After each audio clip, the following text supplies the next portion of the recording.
بسم اللہ الرحمن الرحیم۔ السلام علیکم ناظرین، امید ہے آپ سب لوگ خیر خیریت سے ہوں گے۔ آج میں اس ویڈیو میں آپ لوگوں کی خدمت میں رمضان المبارک کی کسی ایک رات کا ایک اور وظیفہ آپ لوگوں کی خدمت میں پیش کرنے جا رہا ہوں۔ رمضان المبارک کے مہینے میں دعا بہت جلد قبول ہوتی ہے، اور میری کوشش یہی ہے کہ میرے پاس جتنے وظائف ہیں رمضان کے وہ میں آپ لوگوں کی خدمت میں پیش کر سکوں۔ پریشانی اور مصیبت سے نجات۔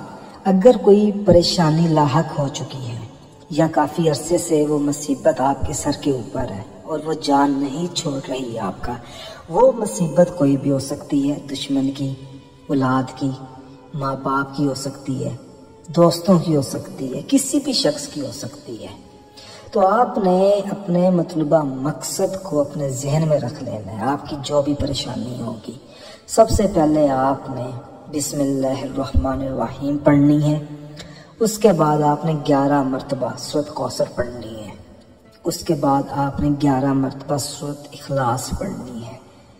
سورۃ کوثر اور سورۃ اخلاص پڑھنے کے بعد آپ نے سجدے میں عشاء کی، یہ جو وظیفہ ہے عشاء کی نماز ادا کرنے کے بعد کا ہے، سجدے میں آپ نے 111 مرتبہ اللہ پاک کا اسم مبارک ہے یا قہار، آپ نے اس کا ورد کرنا ہے۔ اس کے بعد آپ نے سجدے سے اٹھ جانا ہے۔ اس کے بعد آپ نے 1 مرتبہ آیت الکرسی پڑھنی ہے اور 1 مرتبہ درود پاک پڑھ کر اپنے مطلوبہ مقصد میں کامیاب ہونے کے لیے اللہ پاک سے آپ نے دعا مانگنی ہے۔ جب آپ دعا مانگیں تو آپ کا جو مطلوبہ مقصد ہے وہ جائز ہونا چاہیے، اور آپ کا جو مطلوبہ مقصد ہے وہ ذہن میں ہونا چاہیے۔ انشاءاللہ تعالی ہم تمام بھائی بہنوں کی دعا اللہ پاک رمضان المبارک کے مہینے میں قبول فرمائیں، آمین۔ اگر کوئی چیز آپ مجھ سے پوچھنا چاہیں تو اس ویڈیو کے نیچے کمنٹ کر سکتے ہیں۔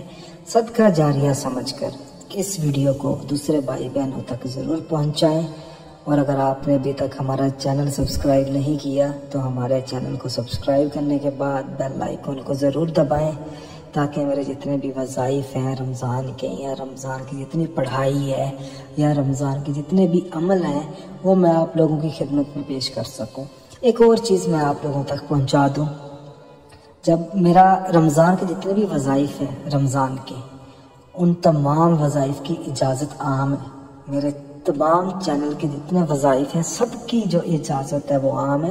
جب بھی وظیفہ شروع کریں اللہ پاک کا نام لے کر وظیفہ شروع کریں، نیک نیت کے ساتھ وظیفہ شروع کریں، آپ کو ضرور کامیابی ملے گی رمضان مبارک کے مہینے میں۔ جزاک اللہ۔